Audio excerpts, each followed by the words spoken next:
फर्ज कीजिए आपको पता चले कि जिस डॉक्टर ने आपका ऑपरेशन किया है उसकी डिग्री ही नकली है, या फिर आप हजारों फीट की ऊंचाई पर प्लेन में बैठे हों और अचानक मालूम पड़े कि कॉकपिट में बैठा पायलट फर्जी लाइसेंस के भरोसे जहाज उड़ा रहा है। जान हलक में अटक जाएगी ना गुरु। ये मजाक नहीं बल्कि सच है। कैप्टन 17 सालों तक सैकड़ों प्लेन उड़ाता रहा, लाखों जिंदगियों के साथ खिलवाड़ करता रहा और किसी को कानों कान खबर नहीं लगी। तो शायद आपका पहला रिएक्शन इस खबर पर यही हो, गुरु तुम तो मुन्ना भाई के भी बाप निकले। मजाक से इतर कुछ ऐसा ही कांड हो गया।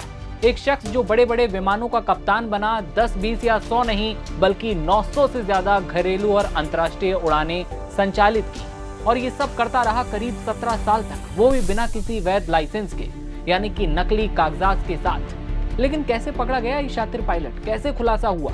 घटना कनाडा की है। फर्जी पायलट का नाम जेफरी वॉल है।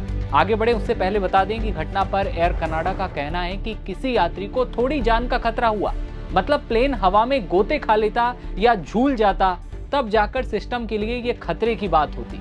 फर्जीवाड़े की इंतहा है और ये टैलेंट आता कहां से है यार। खैर, अब ये समझिए कि इतने बड़े और सुपर पावर होने का दम्भ भरने वाले इस देश में कैसे ये पायलट 17 साल तक लाखों लोगों की जिंदगियों के साथ खेलता रहा।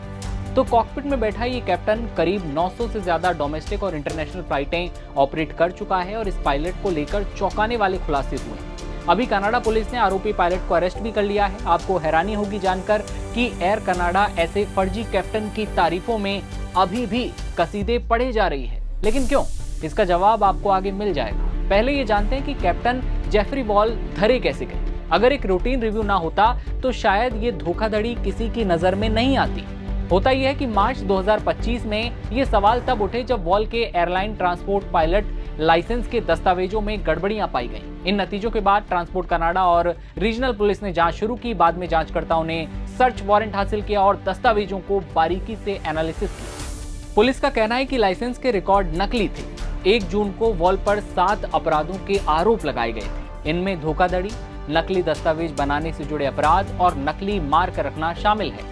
गड़बड़ियां सामने आने के बाद एयर कनाडा ने तेजी से कार्रवाई की। वॉल को ड्यूटी से हटा दिया गया। गिरफ्तारी का दावा भी किया जा रहा है। हैरान करने वाली बात यह है कि गंभीर आरोपों के बावजूद एयर कनाडा का कहना है कि यात्रियों को कभी कोई खतरा हुआ ही नहीं। मतलब ये खतरा तब होता जब प्लेन हवा में झूल जाता, तब जाकर एयर कनाडा मानता कि यार बड़ी खतरे की बात है। वाह।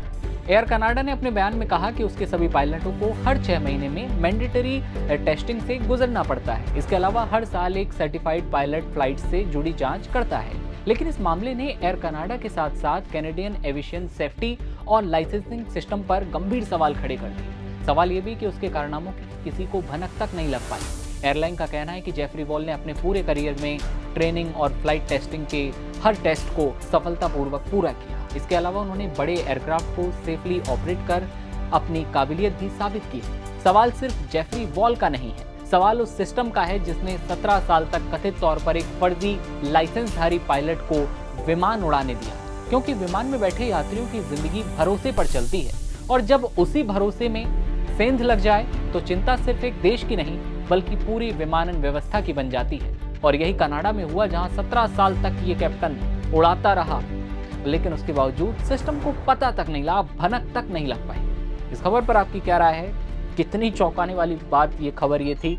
मुन्ना भाई की कहानी आपको याद आई कि नहीं? कमेंट सेक्शन में बताइए और देखते रहिए ऐसी खबरें नवभारत टाइम्स पर। नमस्ते।